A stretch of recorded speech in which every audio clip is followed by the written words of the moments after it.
Chapter 4 Emergency Secret Council 13. With nothing but slow burning candles for reading light, the elderly wizard, Dedlin Dane, leaning like a bent twig over his antique hand carved Richmond table, squinted hard at a flake edged page of an old black book, trying diligently to translate the puzzling text. It was written in ancient Heish, certainly not his language of preference or expertise, but finding other scholars to help him with his personal projects had been more difficult as of late. Silk robes of crimson and gold, the colors of the Tungulan hierarchy, hung loosely from his wiry frame, draping at his feet like melted wax. The reading specks on his hooked nose glowed in the warm light, casting dual reflections on the cluttered mantle before him. Except to turn the pages, the only motion in his room was the slight movement of his bright eyes working up and down the handwritten scripture. Around the room, hundreds of other unlit candles set atop mountains of melted wax that had dripped from the shelves to the floor in beautiful colored fountains. A soft goose-down bed filled one corner. A cabinet full of charts and maps was next to that.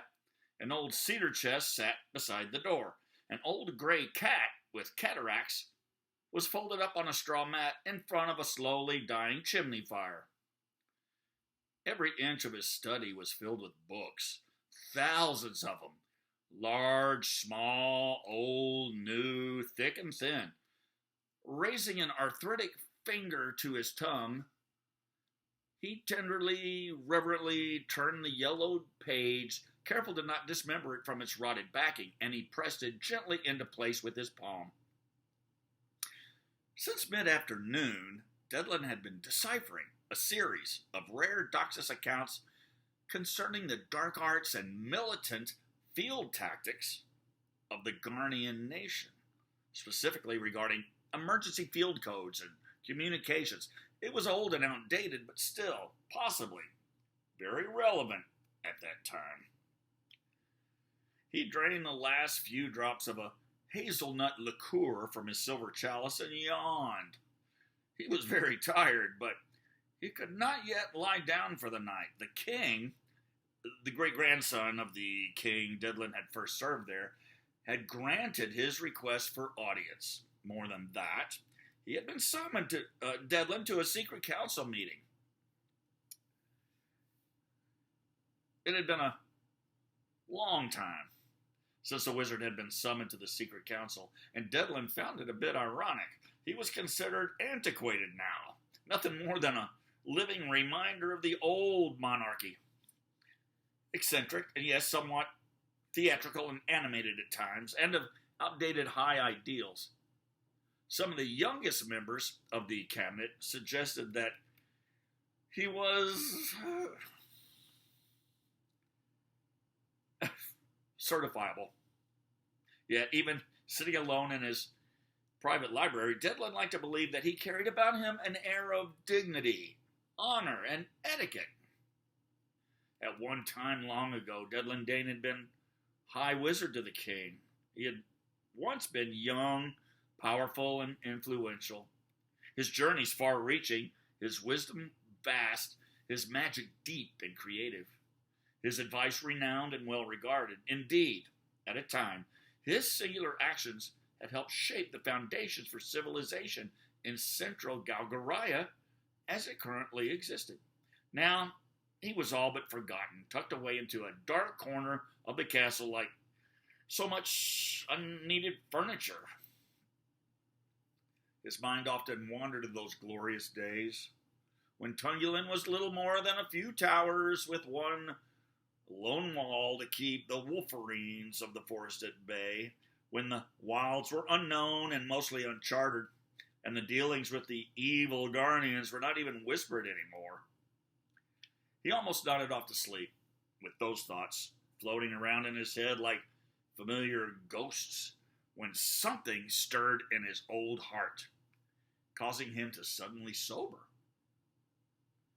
He looked up and glanced about his small room, as if expecting to find someone standing there in the shadows before him. He found the sensation most peculiar, but instead, everything was perfectly sound as it should be. It must be indigestion, he said aloud, forcing a burp.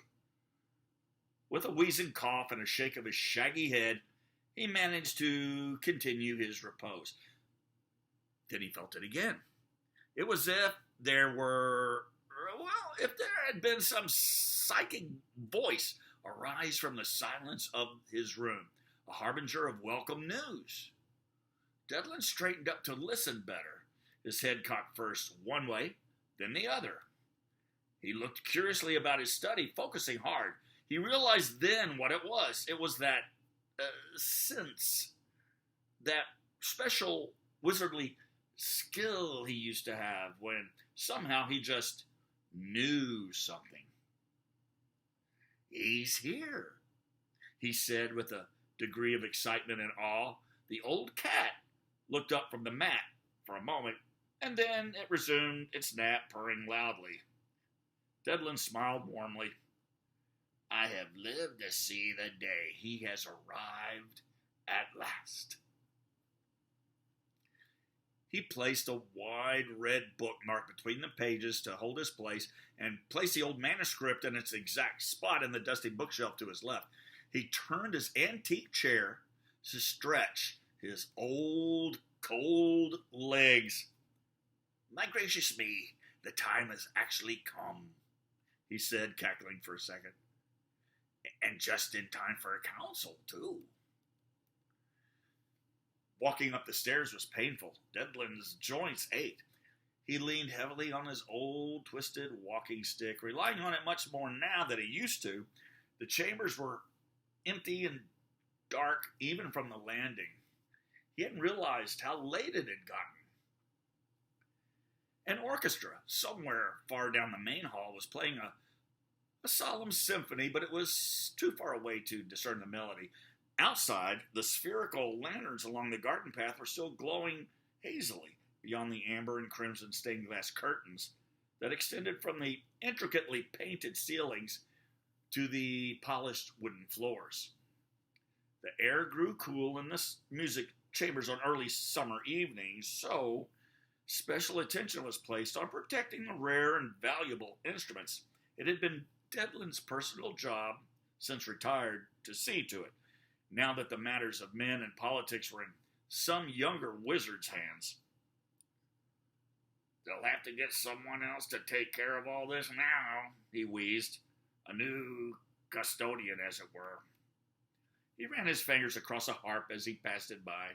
The random notes floated melodiously out into the darkness. The chambers were ghostly at night. The hazy light, barely piercing the translucent curtains, cast pillars of colored light up the carved walls beside the huge wooden doors. The adjacent hall, full of ancient treasures, bargain horns, stringed gondolas, eloquent silver flutes from ancient Norgia that no one could even master anymore. Rare Aofian tree drums and wind chimes and miniature takamines and much more, was like a musical museum of the bizarre. I will miss this old place, he muttered. Yes, I will. He hobbled on, his mind on the secret council, but more importantly, the uncertain future ahead. Many things needed to be revealed, and very quickly, but who would listen to an outdated, crippled, senile old wizard? He allowed himself a cynical laugh. I got a few tricks left, he said to himself. They oughtn't try to bury me just yet. A young Gythote secretary had just been walking by, carrying a stack of papers toward the choral hall. He nodded patronizingly to the old wizard, who always seemed to be talking to himself.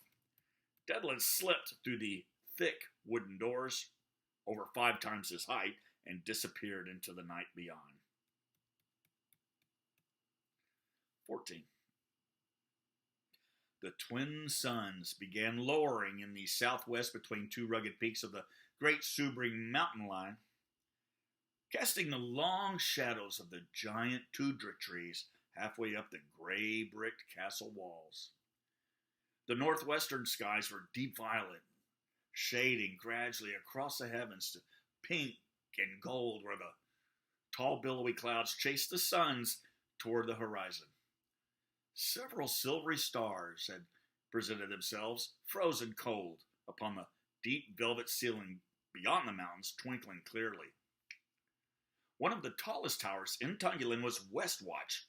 Lake Tobias and Can Methylard, the same two guards who had narrowly escaped death at the hands of Habad and Turzop at the gates of De Rouge a couple of weeks before, had been assigned the evening rounds at Westwatch.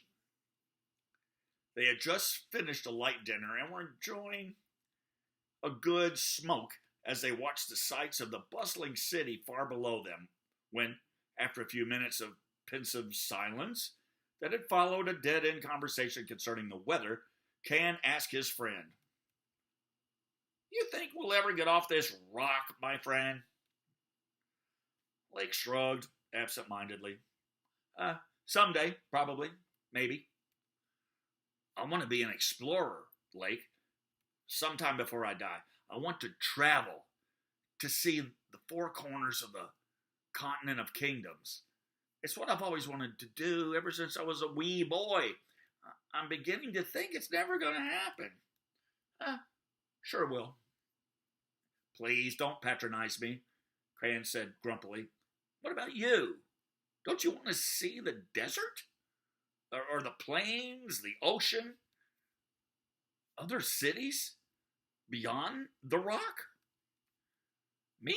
Nah, I'm fine right here in the mountains, Lake replied. I like Castle City life.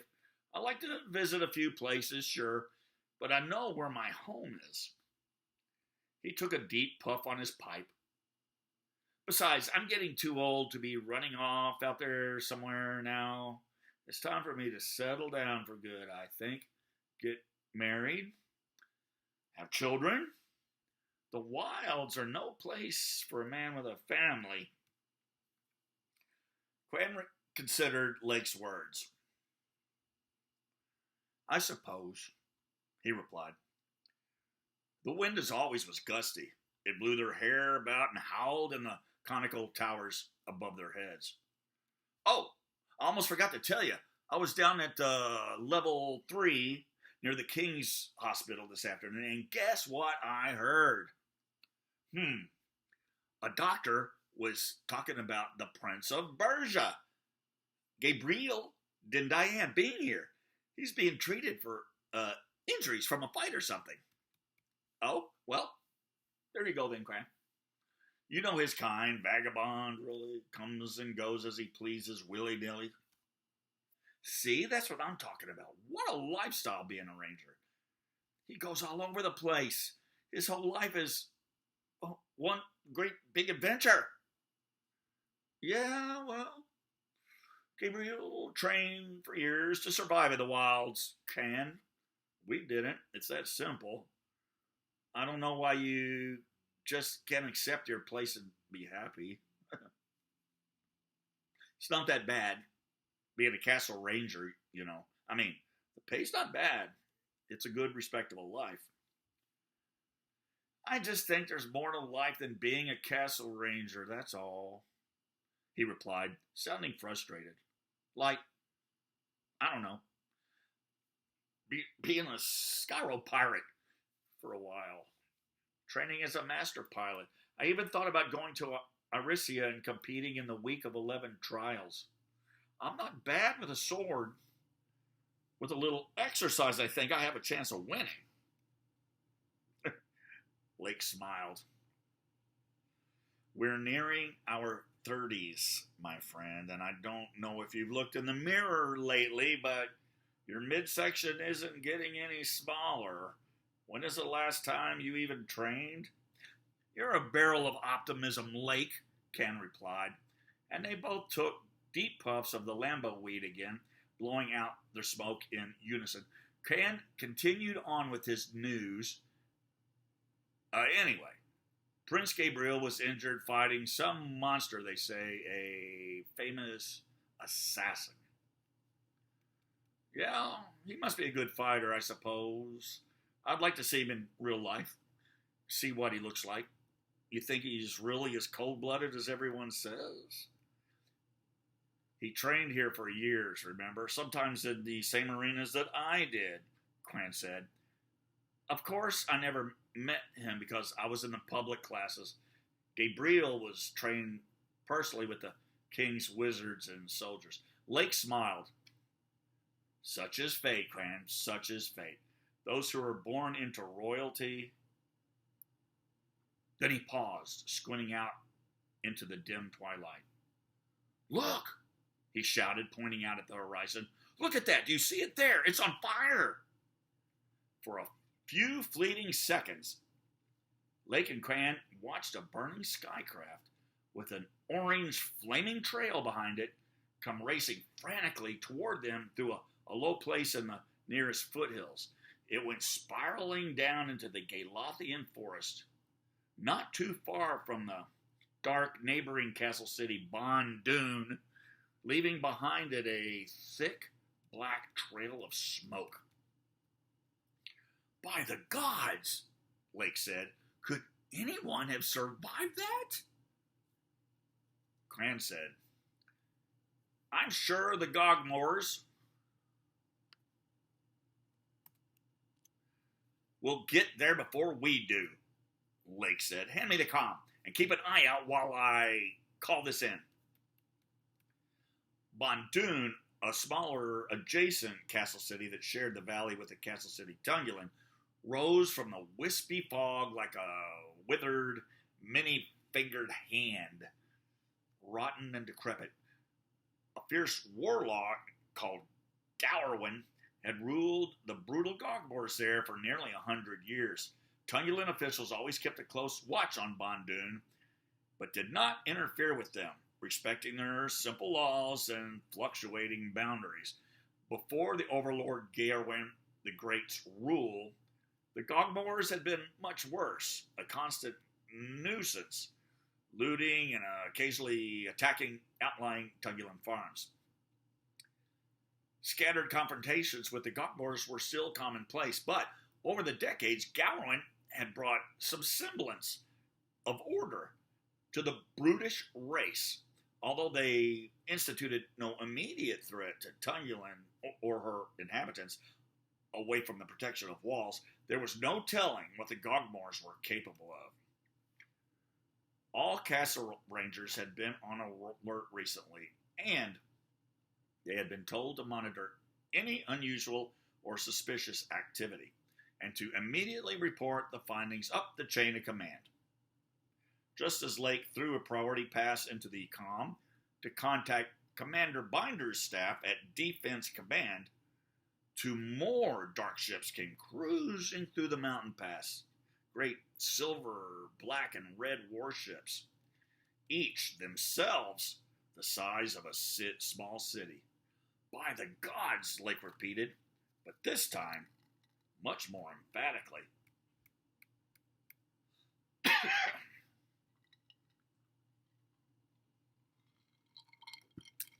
15. There was a knock at the door. The boy, awakening from a late nap, sat up and propped himself in a nest of soft pillows, wondering about the time. He cleared his throat.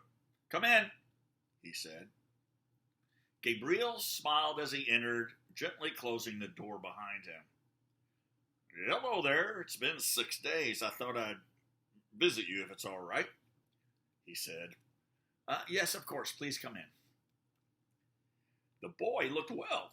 He was clean and well-fed, finally, and dressed in a loose-fitting cotton shirt and breeches common to the youth of Tungulin. His leg was bandaged with clean professional dressings. His eyes looked bright, his skin a healthy honey color. How are you? The prince asked. Better. You? Oh, I've seen better days, he admitted, pointing to the bandages on his head, elbows, and legs.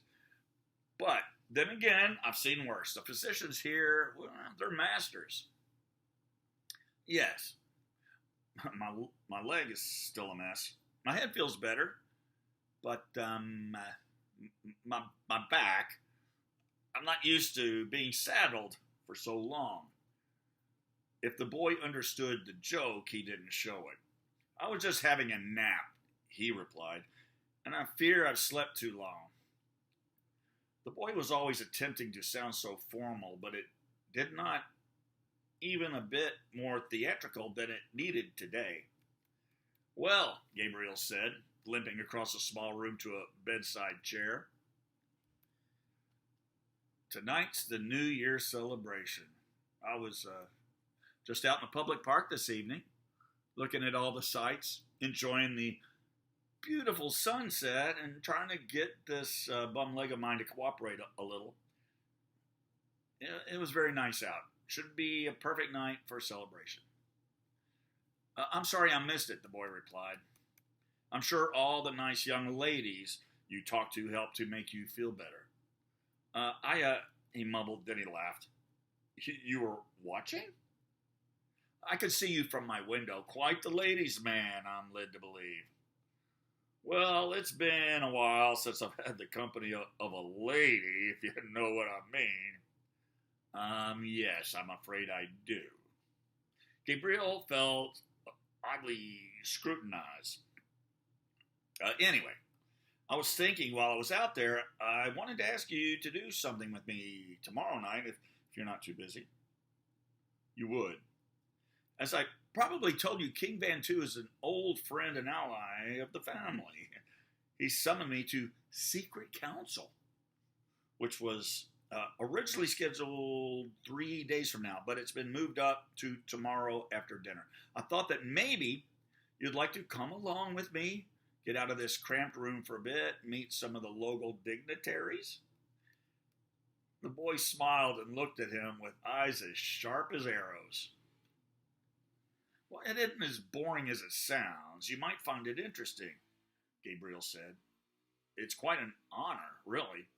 Yes, we'll go to council together, the boy replied, as if it were a royal invitation.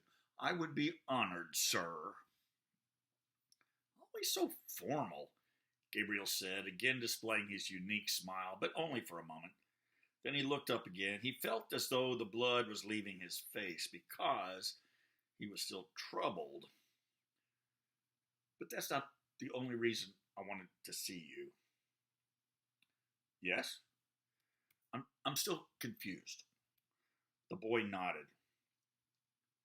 If you are referring to the event on the mountainside, he began explaining,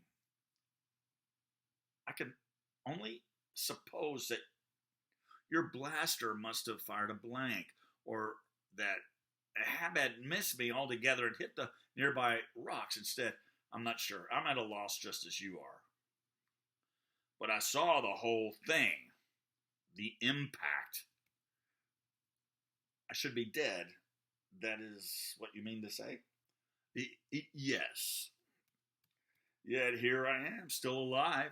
I have no explanation for you. I've pondered this endlessly myself for some unknown reason, and I'm as flummoxed as you are. I can only say that I remember nothing but an intense white flash, and then a moment of absolute darkness. Gabriel sighed. The mysteries continue to multiply and deepen then, he replied courteously.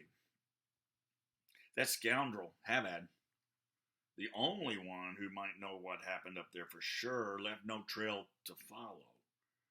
That old assassin apparently disappeared into thin air.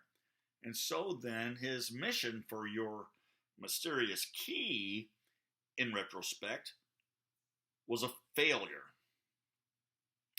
The boy spun toward his nightstand and poured them both a glass of fresh cinnamon tea. Well, here we are then, he said. Safe and sound, Bergen. in the grandest castle city in all Galgaria. I am immeasurably relieved and grateful. Thank you for getting me here safely, Gabriel. I mean that. I could have never have made it without you.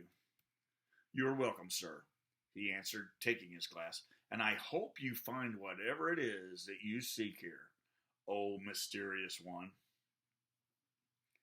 The boy sat back, making himself comfortable. He caught Gabriel's curious glance and smiled in turn. Gabriel held up his own glass aloft in a chair to the boy and took a sip. After a deep, pensive sigh with a crinkled brow of thought, the boy exhaled and gently said, "Perhaps the time has finally come for a bit of explanation, Your Majesty." Gabriel smiled. He didn't need to call me that, he was thinking, but held it in. Well, I cannot tell you all, not yet, but I can offer you a tidbit, I suppose, enough to hopefully satiate your never-ending curiosity. Long overdue, he said, adjusting his position. He took a deep breath and squared himself in his seat, still wondering where to begin as he cleared his throat. Well, Gabriel, he began after a pause, and then he paused again, looking for words. Yes? Essentially, I've come all the way to Tungulin from quite a great distance for one reason alone. One reason.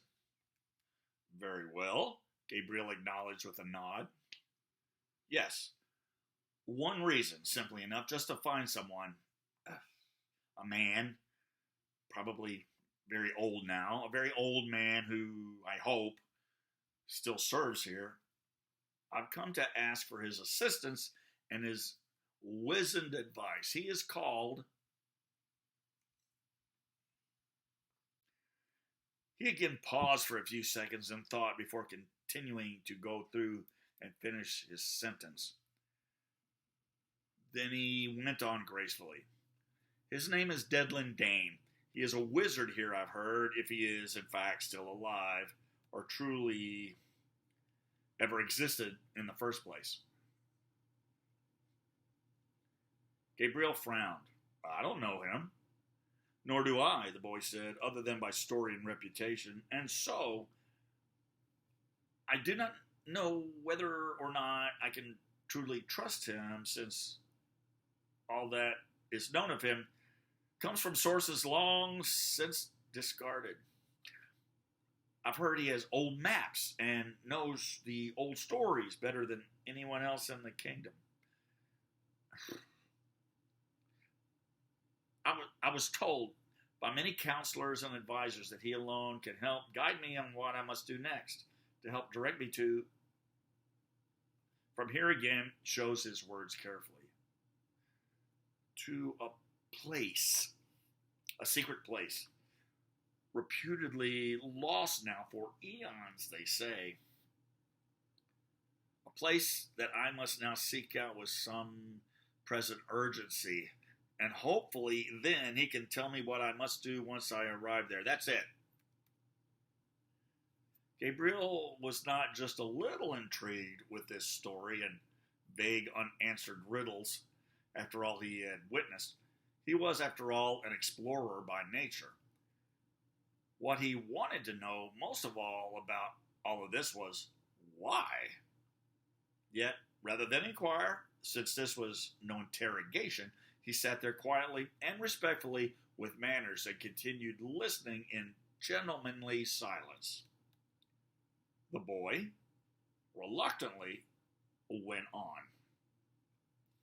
So, the boy said, until I know for certain whether he or King Bantu or someone else here can be trusted, I must be very, very cautious, Gabriel. There are dangerous enemies about, as you have seen firsthand, and there are eyes and ears in every corner.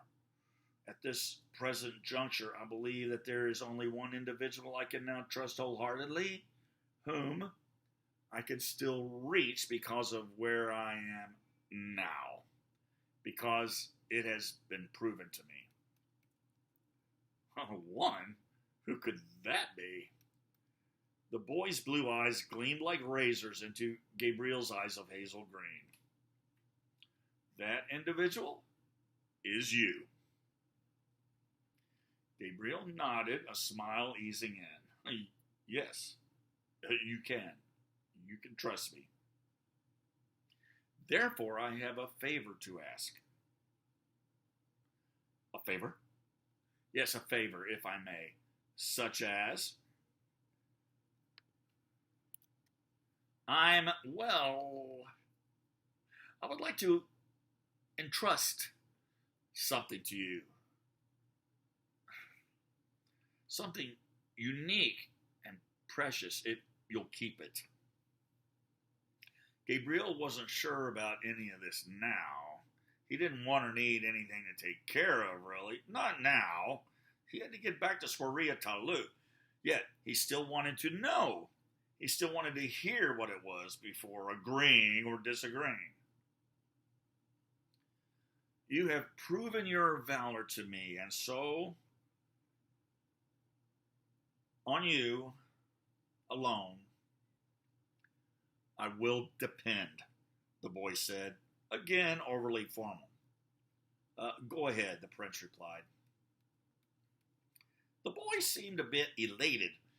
Hold on to this for me now, kind sir, and bear it safely until I ask for it again, he said, revealing the small stone key that Gabriel had already battled for to protect it on a nearby cliffside, which now hung from a chain around the boy's neck.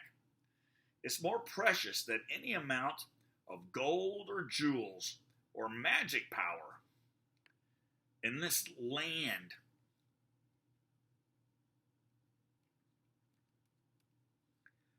Habad and Terzda are not the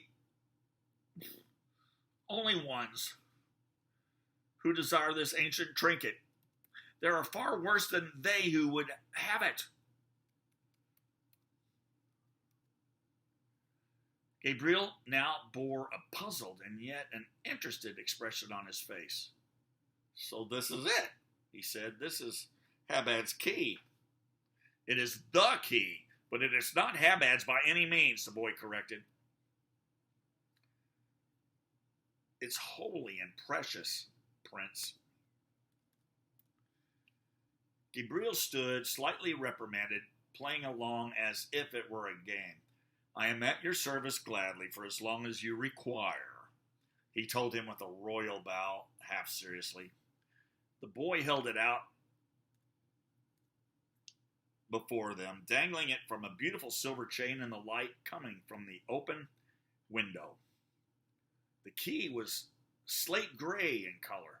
Stone or metal, Gabriel could not tell. Smooth, yet ornate with a tiny detailed thread-thin markings on it that glistened like wet spider webs. It had an unusual Gothic shape. It did not appear as a key just so, but as a strange letter of some ancient alphabet.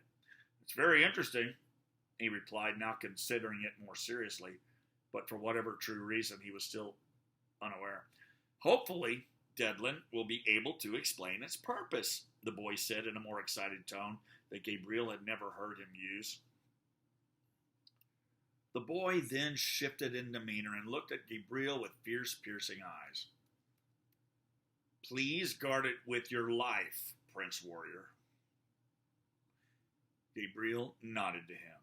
I already have, he said, both playfully but still honestly. We both have. Another knock came from the door, and the boy acknowledged it. Yes? Lake Tobias, the castle ranger captain, nervously stuck his head through a crack. He looked at Gabriel with eyes wide and unblinking. Excuse me, Your Highness, but I was told you might be over here. I am, he answered sternly, as was his regal responsibility when approached by strangers.